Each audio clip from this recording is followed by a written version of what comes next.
Okay, so I wanted to save this story for when I reach the end of the D&D campaign that I'm in at the moment, but this pissed me off. No end.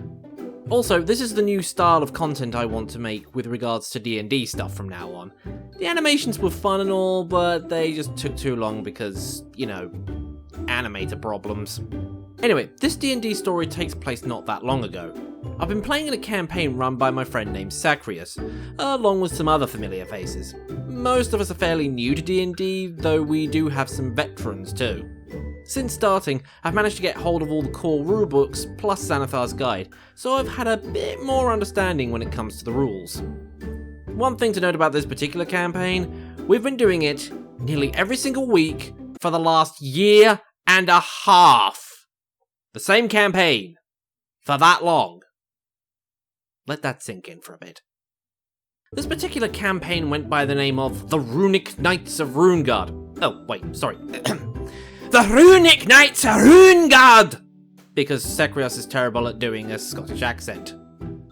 We had reached the final lair. The big bad evil guy, known as the Reaper, was just one room away. Every 100 years, the Reaper had risen to claim 1,000 souls from each of the major cities in Runegard.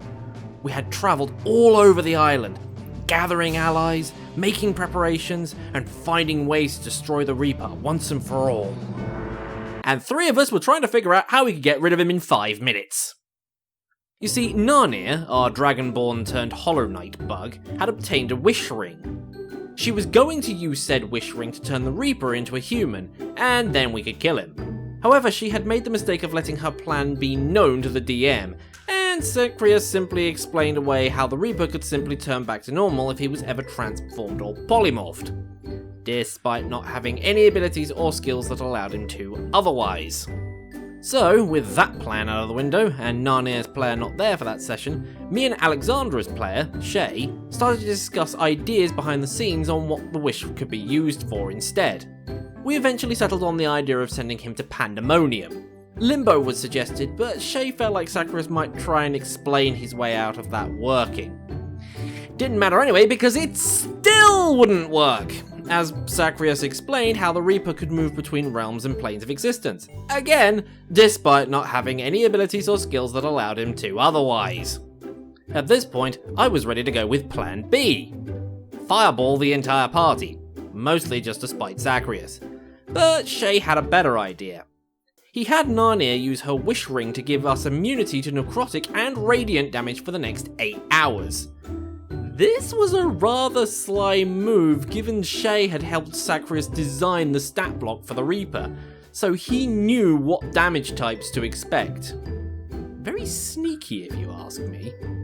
Before we fought the Reaper, we had a bit of a surprise upon entering the final room. Turns out, the Reaper hadn't been active. At all.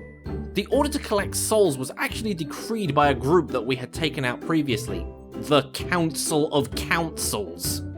Yeah, I thought it was a pretty stupid name too. We then found out that the NPC that had followed us, a guy named Friar Faith, had been planning on reviving the Reaper, using the skull of Mr. Bones. Yeah, the roller coaster tycoon meme. You had a really good plot twist there, Sacrius, and then you had to go and ruin it with a fucking meme! The following fight was pretty short-lived. One teleport spell was all we needed to cut him off, and the rest was simple. With the fight over, I took great pleasure in destroying Mr. Bones' skull, while Alexandra raised Fire Faith as a zombie before promptly crushing his skull. She had some character-related grief with him. At that point, I thought, hey, the event didn't trigger. We stopped the Reaper from coming back. I guess we don't have to fight him. No, wait, hold on. Sacrius has one of his thematic events to play out. At that point, another NPC, who we had met before, showed up. They too had been manipulating our actions, but for different reasons. They were simply known as the Weaver of Fate. And that model is too cool for how I imagined the Weaver. Hold on a sec. Yeah, that'll do. The Weaver had created his own skull/head to replace on the Reaper, turning it into a mindless killing machine. Apparently, before the Reaper had become inactive, it had been trying to find a home for the undead on Runeguard by travelling to the moon or something? I don't know, I lost interest in the plot by this point. Naturally, I wasn't going to let that go ahead, but none of my attacks hit. The Weaver even had multiple spare head/skulls to use. For some reason, with no explanation as to how. We're gonna have to fight the Reaper, aren't we? So, initiative was rolled as we prepared for our final fight. This was it. This was our final battle against the Reaper. With this one last fight, we could stop him and free Runeguard once and for... wait, no, hold on again. Zacharias has yet another thematic event to play out, as the Reaper gets to go first. He then unleashes his strongest attack at the start of the fight. This whole fight was nothing more than an Undertale reference, Megalovania remix included! At this point, each of us had to make 3 dexterity saving throws. Keem, played by Mike Set, started to really panic at this point. In fact, he had been really worried all session because he didn't want his character to die.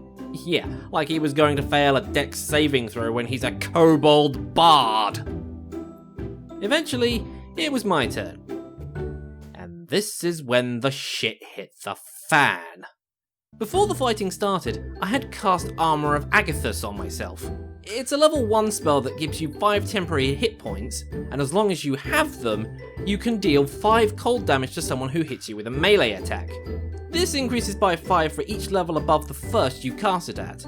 Being a warlock, I had to cast it at the highest possible level, which for me was 5th level, the highest a warlock can obtain. For those unfamiliar with D&D, warlocks don't get much in the way of spells or chances to cast them, but that's a topic for another time. Anyway, this meant I could deal 25 cold damage to anyone that hit me. Now, I failed one of my dex saves, so I took damage, but I misunderstood the nature of the attack, so I thought it would deal damage to the Reaper. It was at that moment that Zacharias revealed that the Reaper had immunity to all damage types. I rage quit. 1.5 years of having to deal with Zacharias' style of DMing had finally boiled over, and I was just done. I left the session and didn't come back, not even the following week to finish the fight. So Shay had to take over my character for me. And that wasn't even the worst of Zacharias' offences. Not even 10 minutes later, he tried to imply that we had been fighting the Reaper for 8 hours. Remember how long that wish spell was set to last for? Zacharias was trying to nullify the immunities we had gained from a wish spell that had been saved for about half the campaign. Yeah, Shay wasn't having any of that. After that, more thematic bullshit happened, as an NPC showed up to steal the limelight from the group, rip open a hole in the Reaper's armour and allow us to start dealing damage. Thankfully, Zacharias had been streaming at the time, so I was able to catch the rest of the fight. In all fairness, I actually found it to be kind of boring. I mean, sure, Keem polymorphed into a Sky Leviathan, but then he got hit, lost concentration on the spell and turned back. But that was about the only real thing of note. I also felt like Zacharias was pulling his punches with regards to the abilities he gave the Reaper. For instance, the Reaper had a legendary action to summon Death Knights, but he only ever used it once during the whole fight.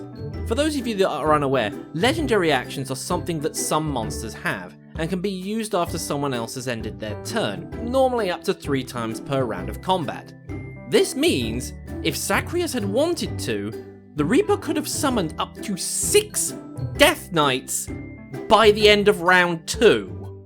To give you an idea on how powerful that is, a Death Knight has a challenge rating of 17. which was 4 challenge ratings higher than what our group could possibly handle.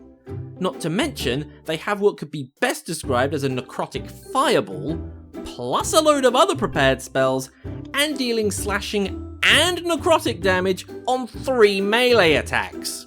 Given we had struggled to kill just 2 of them the previous session, using all the tricks we had to hand at the time, you can see how quickly this could have gone south. And the worst part of all this? It wasn't even the worst thing that had happened in the entire campaign. I hope this tavern has enough to drink because, oh boy, do I have some tales of woe to tell you.